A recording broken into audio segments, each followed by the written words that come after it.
Hello guys, welcome to கதை voice over. இன்னைக்கு நம்ம பார்க்க போகிறது செஞ்சிருவா எபிசோட் 9 தான். வாங்க வீடியோக்குள்ள போகலாம். எபிசோடோடைய ஸ்டார்டிங் ஃபிளாஷ்பேக்ல இருந்து தான் ஆரம்பிக்குது. அதாவது ஜெய் ஓரளவுக்கு பெரியவன் ஆயிட்டான். இப்போ வச்சு அவங்க அம்மா தன்னுடைய கனவை நோக்கி நகரணும்னு தாய்லாந்துல அந்த ட்ரீம் என்டர்டைன்மெண்ட்ங்கிற கம்பெனி ஆரம்பிக்கிறதுக்காண்டி தான் இப்போ யூஎஸ்ஏல இருந்து கிளம்பிக்கிட்டு இருக்காங்க. இருந்தாலும் இவங்க குடும்பத்துல உள்ள பிரச்சனை இன்னும் போய்கிட்டு தான் இருக்கு. இதனால ஜெய்க்கு அவங்க போறதுல உடன்பாடு இல்ல. நீங்க இங்கேயே இருந்து அவங்களை எதிர்த்து போராடுறதை விட்டுட்டு அங்க ஓடுறது சரியா வராதுன்னு அவன் சொல்ல, ஒரு புது ஆரம்பத்தை தேடி போறது எப்படி ஓடி போறதாகணும்னு அவங்க அம்மா தான் அவனுக்கு புரிய வைக்கிறாங்க. இருந்தாலும் உங்களுடைய அந்த புது ஆரம்பத்துக்கான விளைவுகளை நான் தான் இங்க சந்திச்சாகணும்னு நம்ம சொல்ல, இவனுடைய இந்த தெளிவான பேச்சை கேட்டு அவங்க அம்மாவுமே ஜெய் உண்மையிலே ரொம்ப வளர்ந்துட்டான். இதுக்கப்புறம் அவனுடைய வாழ்க்கையை அவனே பார்த்துப்பாங்கிற நம்பிக்கை அவங்களுக்கு வந்துருச்சு. கடைசியா தாய்லாந்துக்கு போறதுக்கு முன்னாடி அவனை பாசமா ஒரு தடவை கட்டி பிடிச்சிக்கிறாங்க. சொல்ல போனா அதுதான் அவங்கள கடைசியா ஜெய் பார்த்தது. அதுக்கப்புறம் அவங்க தாய்லாந்துக்கு போய் அவங்களுடைய கனவான அந்த ட்ரீம்ங்கிற கம்பெனி ஆரம்பிச்சிருப்பாங்க. அந்த காங்கேட் அவங்களை ஏமாத்திருப்பான். அந்த துரோகம் தாங்க முடியாம அவங்க இறந்திருப்பாங்க. அந்த நியூஸை கேள்விப்பட்டு தான் ஜெய் யூஎஸ்ஏல இருந்து தாய்லாந்து வந்திருப்பான். அங்க அவங்க அம்மா சூசைட் பண்ணிக்கிட்ட அந்த அபார்ட்மெண்ட்டுக்கும் வந்து பார்க்க, அங்க அவனுக்கு ஒரே ஒரு விஷயம் தான் ரொம்பவே இடிக்குது. என்னன்னா அவங்க அம்மா இறந்தப்போ அங்க உள்ள சிசிடிவி ஃபுட்டேஜ் எதுவுமே ஒர்க் ஆகல. இதை வச்சு பார்க்கும்போதே அவங்க அம்மாவுடைய இறப்புல ஏதோ ஒரு மர்மம் இருக்குன்னு அவனுக்கு தெரியுது. அதை தான் அவங்க அம்மாவுடைய ரொம்பவே லாயலான அசிஸ்டன்ட் கிட்ட அவன் பேசிக்கிட்டு இருக்கான். இந்த நேரத்துல ஜெய்யோடைய கையில கெட்டு போட்டுருக்கதை நீங்க பார்க்கலாம். ஆக்சுவலி இன்னைக்கு தான் அவன் சன்னை ஃபர்ஸ்ட் பார்ப்பான். சரி, எதுக்காண்டிட்டா அவன் இந்த மாதிரி கட்டு போட்டிருக்கான்னு நீங்களும் ரொம்ப காலமா யோசிச்சுக்கிட்டு இருக்கலாம். அது எல்லாத்துக்கும் நான் இந்த கேரக்டர் வர்றதுக்காண்டி தான் வெயிட் பண்ணிக்கிட்டு இருந்தேன். வேற ஒன்றும் இல்லை மக்களே, இந்த கட்டுக்கு காரணமே ஜெய் அம்மாவுடைய இந்த அசிஸ்டன்ட் தான். இவங்களுக்குள்ள ஒரு சில்லறத்தனமான கலவரம் ஏற்பட்டிருக்கும். அதனால அவன் இவருடைய முட்டியை பேத்தெடுத்திருப்பான். பதிலுக்கு இவனுடைய கையை அவரு நொடிச்சு விட்டுருப்பாரு. அதனால வந்த மாவு கட்டு தான் இது. என்னதான் இவங்க ரெண்டு பேரும் அடிச்சுக்கிட்டாலும் இவங்களுக்குள்ள இருக்கிற அந்த பாண்டிங் பயங்கர ஸ்ட்ராங். சொல்ல போனா ஜெய் நம்புற நம்பிக்கையான ஆட்கள்ல இவருமே ஒருத்தர். இப்ப இப்படியே எங்க பிளாஷ்பேக் கட்டாக அப்படியே பிரசன்ட தான் காமிக்கிறாங்க. நேத்து ராத்திரி சன்னும் ஜெய்யும் செம்ம ரொமான்டிக்கா இருந்துட்டு அடுத்த நாள் காலையில நம்ம சன்னு தான் அடிச்சு போட்ட மாதிரி தூங்கிக்கிட்டு இருக்கான். அவனை பக்கத்துலயே இருந்து நம்ம ஜெய்யும் ரசிச்சு பாத்துக்கிட்டு இருக்காப்ல. அப்ப சன்னும் தூக்கத்துல இருந்து கண் முழிக்க ஜெய் மெதுவா அவன் பக்கத்துல வந்து,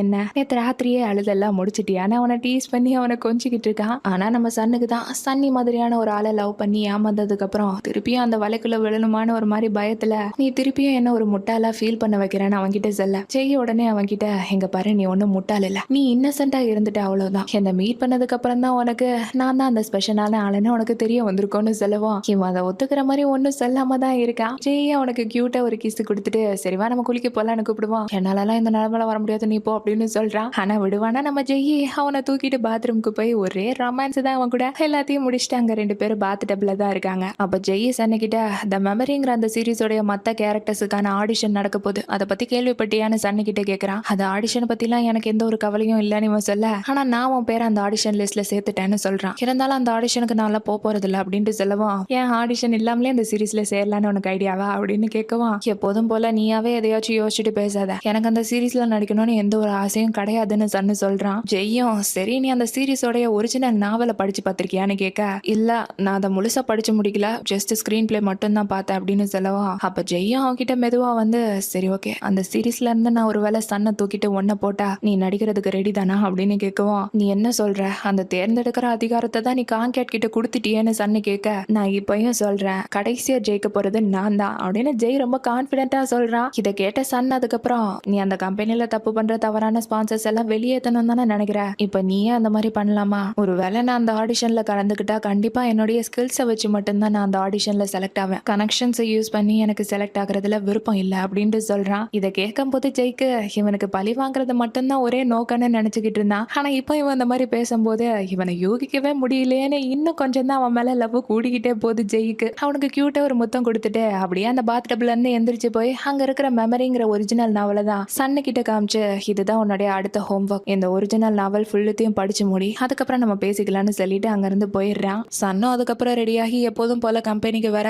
அங்க பார்த்தா டூங்கிற ஒரு ட்ரெயினி ஹாஸ்பிட்டல்ல இப்ப அட்மிட் ஆயிருக்கான்னு சொல்லி அவனுக்கு ஃப்ரூட் பாஸ்கெட்டை கொண்டுட்டு போயிட்டு இருக்கிறத பாக்குறான். சொல்ல போனா அந்த பையன் கூட தானே இவனுமே ஆக்டிங் கிளாஸ்ல ஒன்னா படிச்சிருப்பான். இப்போ அவனுக்கு என்ன ஆச்சுன்னு சொல்லி அவனை பாக்குறதுக்கு தான் ஹாஸ்பிட்டலுக்கு வரான். ஆக்சுவலி அவன் வேற யாரும் இல்ல, ஒரு தடவை ஆலிஸ் கிளப்ல வச்சு இந்த சாங் பால சன்னி காங்கேட்ல பேசிக்கிட்டு இருக்கும்போது இந்த பையனை கூட்டிட்டு வந்திருப்பாங்களே, அந்த பையனுடைய நிலைமை தான் இப்ப ஹாஸ்பிட்டல்ல ரொம்பவே பரிதாபகரமா இருக்கு. சன் அவன் நிலைமைய பார்த்துட்டு என்னாச்சுன்னு அவன் கிட்ட விசாரிக்க, அந்த சன்னியோடைய கைகொல்லியான வேவு தான் உன்னை எப்படி ஏமாத்தி ஒரு தடவை ஆலிஸ் கிளப்புக்கு வர வச்சனும், அதே மாதிரி மெமரிங்கிற அந்த சீரீஸ்ல எனக்கு ஒரு ரோல் இருக்குன்னு சொல்லி அதை பத்தி பேசுறதுக்காண்டி ஏமாத்தி என்ன அங்க வர வச்சான். அங்க போனதுக்கு அப்புறம் தான் அந்த சாங் பால் என்கிட்ட பலவந்தமா தப்பா நடந்துகிட்டாங்கிற கதையெல்லாம் இப்ப இவன்கிட்ட சொல்லி ரொம்பவே ஃபீல் பண்றான். சொல்ல போனா அந்த சாங் பால் இவனை மட்டும் இல்ல, ட்ரீம் என்டர்டைன்மெண்ட் ஆரம்பிச்ச புதுசுல ஒரு பையன் ஜெயோட அம்மா கிட்ட புது ட்ரெயினியா வந்து ஜாயின் பண்ணிருப்பான். அவன்கிட்ட அவங்க கான்ட்ராக்ட் எல்லாம் சைன் பண்ணி இந்த இண்டஸ்ட்ரியில ஹார்ட் ஒர்க்கை தவிர வேற எதுவுமே அவனுக்கு கை கொடுக்காதுன்னு நல்லபடியா சொல்லி அமைச்சிருப்பாங்க. அவனுமே அதை சந்தோஷமா சரின்னு கேட்டிருப்பான். அந்த பையனை தான் கொஞ்சம் நாள்லயே சாங்பால் ரே பண்ணியே கொண்டிருப்பான். இந்த மாதிரியான ஒரு கொடூரமான காட்டு மிராண்டி தான் ட்ரீம் என்டர்டைன்மெண்ட்ல இருக்கிற எந்த ஒரு ட்ரெயினையும் விடாம அவனுடைய ஆசைக்கு பயன்படுத்திக்கிட்டு இருக்கான். இப்போ அந்த டூங்கிற பையனுடைய நிலைமையும் இதே மாதிரி தான். அவனை பார்த்துட்டு சன்னுக்கே லைட்டா கஷ்டமா தான் இருக்கு. அவனை நீ பழி வாங்கணும்னு நினைக்கிறியான்னு அவன் கிட்ட கேட்கறான். சொல்ல போனா இவன் பழி வாங்குறதுல அவனையும் கூட சேர்த்துக்கிட்டான் இவன். இன்னொரு பக்கம் ஜெய் அவனுடைய கம்பெனில ஒருத்தர் கூட ஒரு கான்ட்ராக்டை தான் சைன் பண்ணிக்கிட்டு இருக்கான். ஆனா அந்த கான்ட்ராக்ட் என்ன ஏதுன்னு தெரியல. ஆனா அவர் ஜெய் கிட்ட இந்த கான்ட்ராக்ட்னால மட்டும் உங்களுக்கு இருக்கிற பிரச்சனை சால்வ் ஆயிராது. ட்ரீம் என்டர்டைன்மெண்ட் இப்போ ரொம்பவே ஆபத்தான நிலைமையில தான் இருக்கு. நீங்க ஒரு வார்த்தை மட்டும் சொன்னீங்கன்னா அந்த பிரச்சனை எல்லாம் நாங்களே பாத்துக்கிறோம்னு அவங்க கிட்ட சொல்ல, பரவாயில்ல அந்த விஷயத்தெல்லாம் நானே பாத்துக்கிறேன்னு அவங்க கிட்ட சொல்லி அவங்கள அங்க இருந்து அமுச்சு வைக்கிறான். அதுக்கப்புறம் வேலையெல்லாம் முடிச்சதுக்கு அப்புறம் அவனுக்கு சன்னோட ஞாபகம் தான் வருது. போன் எடுத்து மெசேஜ்ல அவன்கிட்ட இன்னைக்கு ராத்திரி ஒன்னு என்னால பார்க்காம இருக்க முடியாதுன்னு மெசேஜ் போட்டுக்கிட்டு இருக்க. அந்த நேரம் அவனுடைய அசிஸ்டன்ட் உள்ள வந்து, சார் உங்களை ஒரு கஸ்டமர் பார்க்கணும்னு சொல்லி இன்வைட் பண்ணிருக்காரு ஒரு இடத்துக்கு அப்படின்னு சொல்லவும், யார் அந்த கஸ்டமர் அப்படின்னு ஜெய் கேக்குறான். அவன் அந்த பேரை சொல்றதுக்கே ஒரு மாதிரி தயங்கி போய் தான் நிக்கிறான். எந்த பேரை சொன்னான்னு தெரியல. கட் பண்ணா சன்னையும் அதே ஆளை மீட் பண்றதுக்கு தான் ஜெய் அவன் சொன்ன ஒரு ரெஸ்டாரண்ட்டுக்கு இவனை வர சொல்லியிருக்கான். இவனுமே வந்துட்டேன்னு சொல்லி போன்ல பேசிக்கிட்டு இருக்க. அந்த நேரம் அவங்க வேலை செய்யறவங்க, நீங்க தானே மிஸ்டர் ரெண்டுவா, இந்த பக்கம் வாங்கன்னு சொல்லி ஒரு ரூமுக்கு அழைச்சிட்டு வராங்க. உள்ளக யார் அப்படி இருக்கான்னு பார்த்தா அந்த சாங் பால தான். கிழட்டு பைய வயசானதுனால அங்க கிடுகிடுன்னு கையை ஆட்டிக்கிட்டே டீயை ஊத்திட்டு உட்காந்துக்கிட்டு இருக்கான். சன் அங்க பார்த்ததும் வந்து உட்கார சொல்ல, இவனும் எதுவும் பேசாம அங்க வந்து உட்காந்துட்டு அவனையே தான் பாத்துக்கிட்டு இருக்கான். ஆனா அவன் அந்த மாதிரி பயமே இல்லாம சாங் பால பாக்குறது அவனுக்கு கொஞ்சம் பிடிக்கல.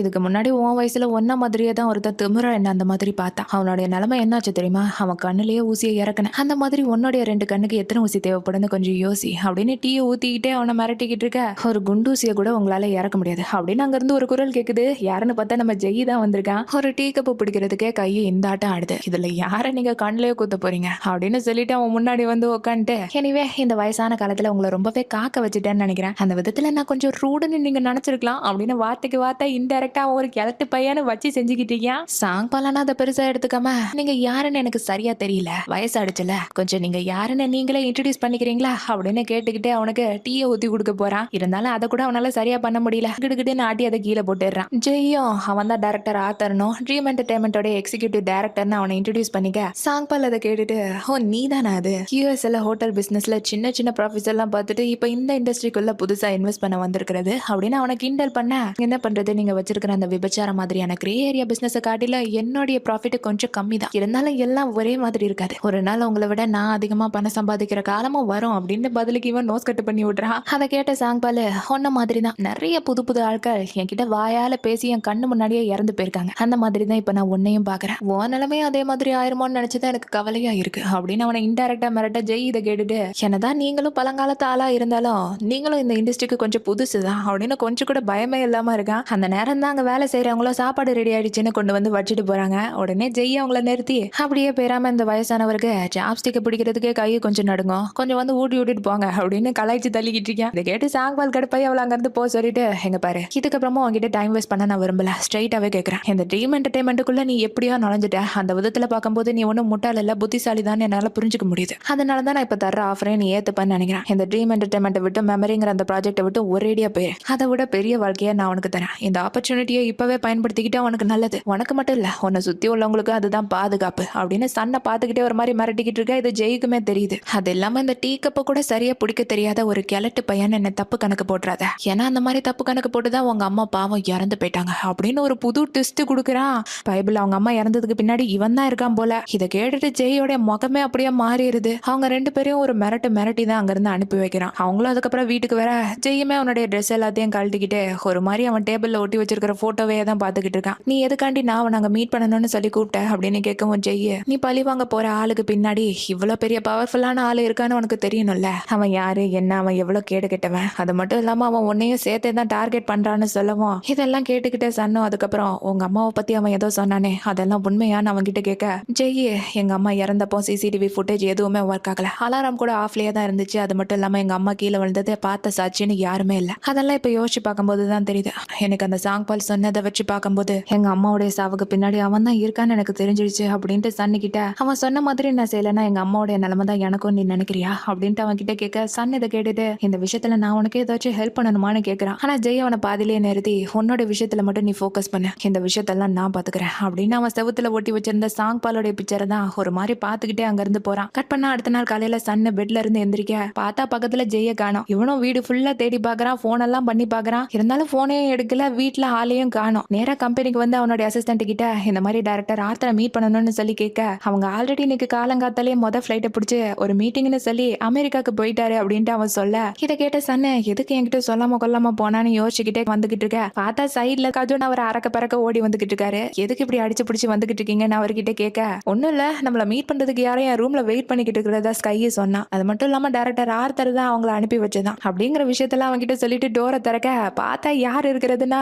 ஜெய் அம்மாவுடைய அசிஸ்டன்ட் தான். ஜெய் தான் அவன் இல்லாதப்போ சன்னை பாத்துக்கிறதுக்காண்டி இவரை இங்க அனுப்பி விட்டுருக்கான் போல. இவருமே இப்ப கஜோனுடைய நூடுல்ஸ் உட்காந்து சாப்பிட்டுக்கிட்டு இருக்க. அதை பார்த்தா கஜோனு தெரிஞ்சிடாயி, அங்கிள் அது என்னுடைய பிரேக்ஃபாஸ்ட் அப்படின்னு சொல்லி கத்திக்கிட்டு இருக்கான். இவருமே அது அங்க இருந்துச்சு, பச்சுதான் அதான் சாப்பிட்டேன் அப்படின்ட்டு அவர் பாட்டு சொல்லி சாப்பிட்டுக்கிட்டு இருக்க. நீங்க ஓவரா பண்ணிக்கிட்டு இருக்கீங்க அப்படின்னு சொல்லி கத்திக்கிட்டு இருக்க. அதே நேரம் அங்க ஸ்கை இவருக்கு சோடா வாங்கிட்டு வரான். ரொம்ப நன்றிப்பா அப்படின்ட்டு அதையும் வாங்கி குடிச்சிட்டு அவர் பாட்டு அங்க சோஃபால மல்லாக்கப்படுத்திக்கிட்டு இருக்க. கஜோன் அதை பார்த்துட்டு யாரியா இவரு அப்படின்னு ஸ்கை கிட்ட கேட்க, இவர் தான் உங்களுடைய புது அசிஸ்டன்ட் மேனேஜரா டைரக்டர் ஆர்த்தரை அனுப்பி விட்டுருக்காரு அப்படின்னு சொல்லவும், யாரு இந்த சாப்பிட்டுட்டு தூங்குற இந்த மனுஷனா எனக்கு அசிஸ்டன்ட் மேனேஜரு விளங்கிடுச்சு அப்படின்னு பாத்துக்கிட்டு இருக்க. அந்த நேரம் தான் ஸ்கையும் சன்னுகிட்டையும் கஜோனுகிட்டையும் போன்ல இந்த மாதிரி த மெமரிங்கிற அந்த சீரிஸ் ஆரம்பிக்க போறதா பிரஸ் கான்ஃபரன்ஸ்ல பேசிக்கிட்டு இருக்கிறத இவங்க ரெண்டு பேத்துக்கிட்டையும் காமிச்சுக்கிட்டு இருக்கான். அதை பார்த்த சன்னுக்கோ இன்னைக்கு காலையில தான் டைரக்டர் ஆர்த்தர் அமெரிக்காக்கு போயிருக்காரு, அதே நேரத்துல இவங்களும் இந்த மாதிரி அந்த சீரிஸை லான்ச் பண்றாங்க அப்படின்னு சொல்லி ஒன்னும் புரியாம அந்த பிரஸ் கான்ஃபரன்ஸ் நடக்கிற இடத்துக்கே இவங்க 3 பேரும் போறாங்க. பார்த்தா அந்த பிரஸ் முன்னாடி கேட்ட அந்த சீரிஸ்ல நடிக்க போற எல்லாரையும் அங்க முன்னாடி நிறுத்தி இந்த மெமரிங்கிற அந்த சீரிஸை ஒரு வழியா நாங்க ஆரம்பிக்க போறோம், அது மட்டும் இல்லாம அந்த சீரிஸ்ல லீட் ரோல்ல நடிக்க போறது சன்னி தான் அப்படிங்கிற விஷயத்தெல்லாம் அனௌன்ஸ் பண்ணிக்கிட்டு இருக்கான். அப்ப அங்குள்ள பிரஸ்ல ஒருத்தங்க இந்த சீரிஸ்ல இன்னொரு கம்பெனியும் சேர்ந்து தான் இன்வெஸ்ட் பண்றாங்கன்னு கேள்விப்பட்டோம், அவங்கள பத்தி சொல்ல பிடிப்பா அப்படின்னு கேட்க, கண்டிப்பா எஸ்பிஜியோட ஓனர் சாங் பாலும் சேர்ந்து தான் இதுல இன்வெஸ்ட் பண்ணிருக்காரு அப்படின்ட்டு அவரை மேடைக்கு கூப்பிட, அவனும் அப்படியே கெத்தா என்ட்ரி கொடுத்துட்டு வரான். பார்த்தா அவன் வர்ற வழியில தெரியாதனமா ஸ்கையை விழுந்துற அவனை பிடிச்சிட்டு பார்த்து வர மாட்டியாப்பா அப்படின்ட்டு ஒரு மாதிரி அவன் கண்ணத்தை பிடிச்சி தடவிக்கிட்டு இருக்க. சன் இதை பார்த்துட்டு உஷாராயி அவன் அப்படியே பின்னாடி இழுத்துக்கிறான். இவனும் அவங்க 2 பேரையும் ஒரு மாதிரி பார்த்துக்கிட்டே தான் மேடை ஏறி போய் அங்க ஸ்பீச் கொடுக்க ஆரம்பிக்கிறான். ஒரு வழியா இவங்க எல்லாரும் பேசி முடிச்சு பிரஸ் கான்ஃபரன்ஸ் ஓவராக அங்க சன்னுக்கு டூங்கிற அந்த பையன் கிட்ட இருந்து கால் வருது. இவனும் அங்க ஓரமா போய் என்ன விஷயம்னு கேட்கவும், நீ அந்த பிரஸ் கான்ஃபரன்ஸை பார்த்திருப்பேன்னு நினைக்கிறேன், அது முடிச்சு ஒரு பார்ட்டி மாதிரி வைக்க போறாங்க பிரைவேட்டா, அதுல என்னையும் கூப்பிட்டுருக்காங்க அப்படின்னு சொல்லி அந்த இடத்தோடைய லொகேஷன் அமைச்சு சன்னையும் வர சொல்லிட்டு காலை வைக்கிறான். இவனுமே அந்த லொகேஷன் என்னன்னு பாத்துக்கிட்டு இருக்க. கரெக்டா இவன் பின்னாடி யாரோ இருக்கிற மாதிரி இவனுக்கு தோணுது. படக்குன்னு இவன் திரும்பி பார்த்தா வேற யாரும் இல்ல, ஜெய் அம்மாவுடைய அசிஸ்டன்ட் தான். இவனை ஃபாலோ பண்ணிட்டு இங்க வரைக்கும் வந்திருக்காரு. நான் ஒர்க் ரிலேட்டடா இங்க வரலையே, பின் எதுக்கு என்ன ஃபாலோ பண்ணிட்டு வரீங்கன்னு சன்னு கேட்கவும், நான் ஒன்னும் ஃபாலோ பண்ணிட்டு எல்லாம் வரலப்பா,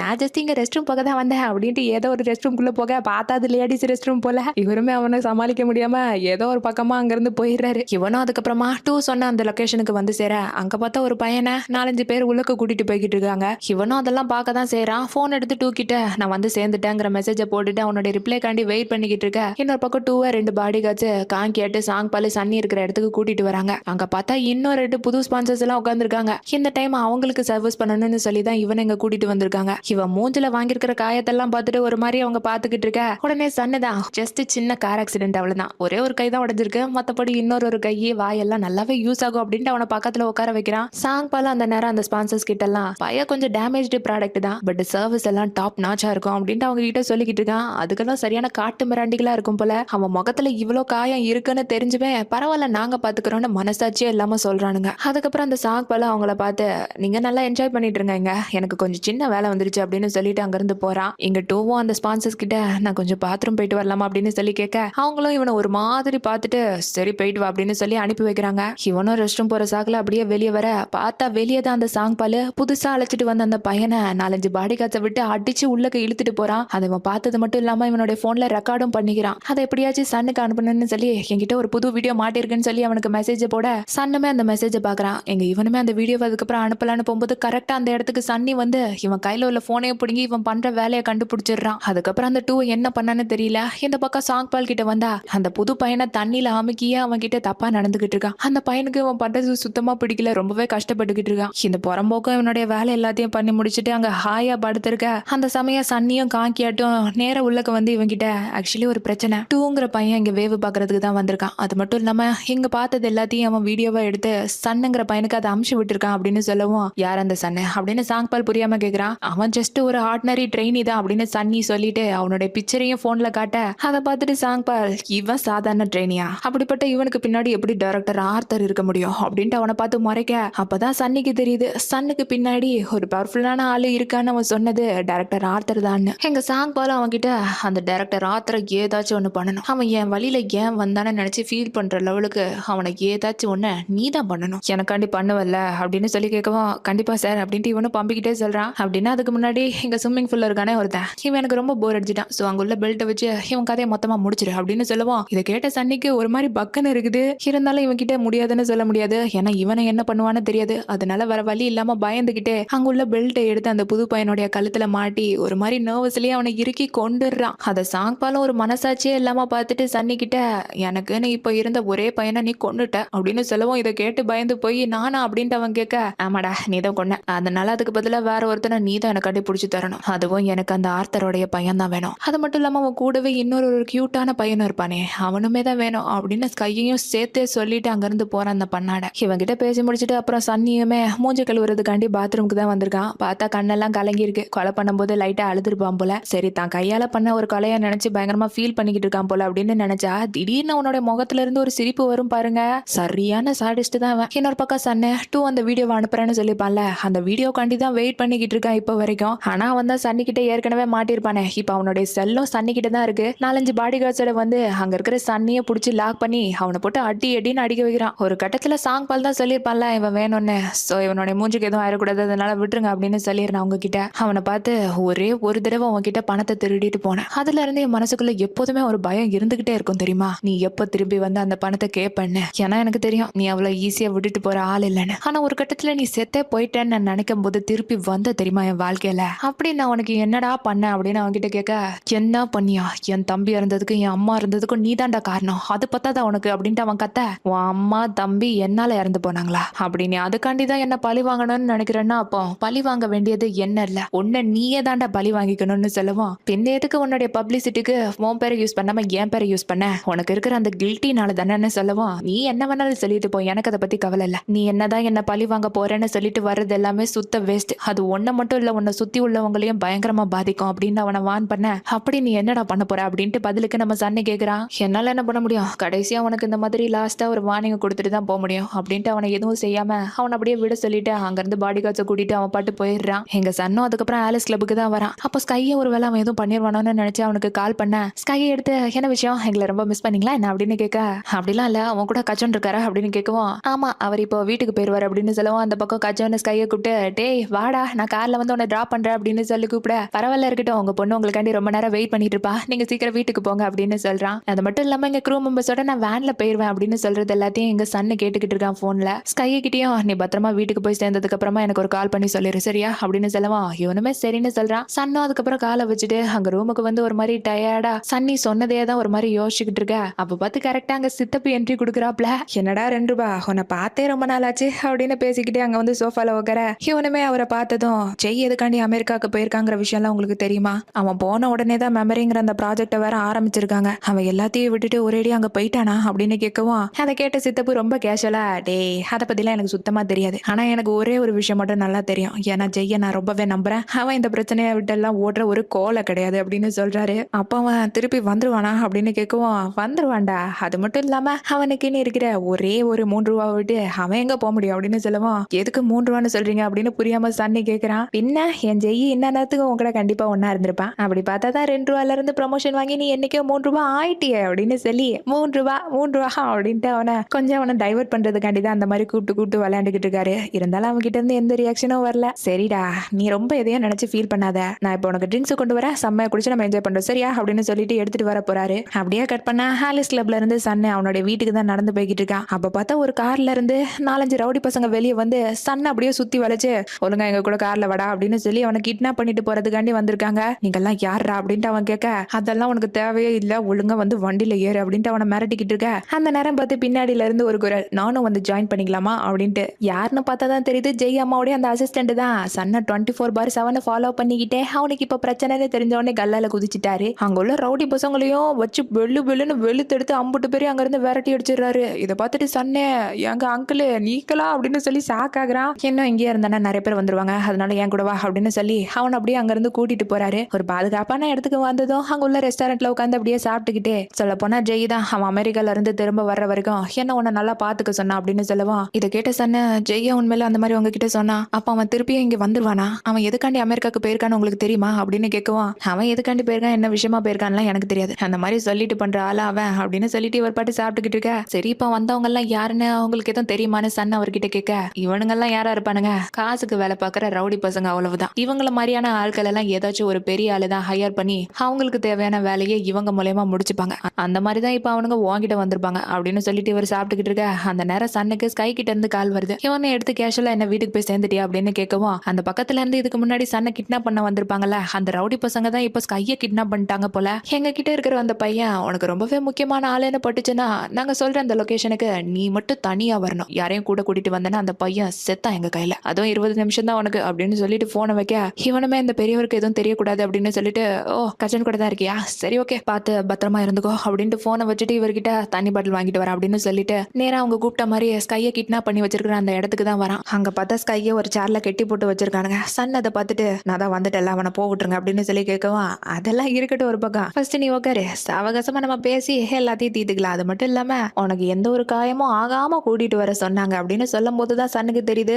இது எல்லாமே அந்த சாங்பாலோடைய வேலை தானே. அவனுங்களும் அப்புறம் சன்னு கையில ஒரு ஸ்டீல் சேரை கொடுத்து உட்கார சொல்ல, இவன் பொசுக்குன்னு அந்த ஸ்டீல் சேரை வச்சு அம்புட்டு பெரிய சத்துன்னு சாத்த ஆரம்பிக்கிறான். இருந்தாலும் நிறைய பேர் இருக்கிறதுனால இவனுக்குமே பயங்கரமா அடியெல்லாம் விழுக்கதான் செய்யுது. மண்டையில எல்லாம் அடிச்சு பொலன்னு ரத்தம்லாம் அங்க வந்துகிட்டு இருக்கு. இருந்தாலும் அவங்க கூட சண்டை போட்டுக்கிட்டு இருக்கான் அவன். இன்னொரு பக்கம் அந்த ரவுடி பசங்க ஸ்கையையுமே அடிச்சு மட்டையாக்கிடுறாங்க. அங்க இங்க நம்ம சன்னுமே ஒரு வழியா அங்குள்ள அம்புட்டு பேரையும் அடிச்சுட்டு நேரா ஸ்கை கிட்ட வந்து அவனுடைய கட்டை எல்லாத்தையும் அவுத்துட்டு ஒரு மாதிரி தள்ளாடிக்கிட்டே அவனை தூக்கிட்டு அங்க இருந்து அப்படியே வெளியே கூட்டிட்டு வரான். அப்போன்னு பார்த்து சன்னுக்கு யாரோ கால் பண்ண ஸ்கையை ஓரமா படுக்க வச்சுட்டு இவனும் அந்த கால் அட்டன் பண்ண போறான். அப்பதான் பின்னாடி இருந்து ஒரு ரவுடி பையன் எந்திரிச்சு வந்து அவனுடைய கத்தியை வச்சு சன்னுடைய வயிற்றுலயே குத்திடுறான். இதனால ரத்த வெள்ளத்துல சன்னுமே அப்படியே கீழே விழுக, அப்ப கூட அந்த காலை எப்படியாச்சும் அட்டன் பண்ணிடணும் தான் அந்த போனு கிட்ட மெதுவா போய்கிட்டு இருக்கான். இருந்தாலும் ஒரு கட்டத்துல அவனால சுத்தமா முடியல, தலையில இருந்து அப்படியே ரத்தமா கொட்டிக்கிட்டு இருக்கு. அவனும் அப்படியே கண்ணை மூடிற, அப்படி யாரோட காலை எடுக்கிறதுக்கு இப்படி துடிச்சுக்கிட்டு இருந்தான்னு அதுக்கப்புறம் தான் நமக்கே காமிக்கிறாங்க. அது வேற யாரும் இல்ல, சன்னோடைய டம்மி தான் அவனுக்கு கால் பண்ணியிருக்கான். அதோட அங்க அப்படியே சீனை கட் பண்ணி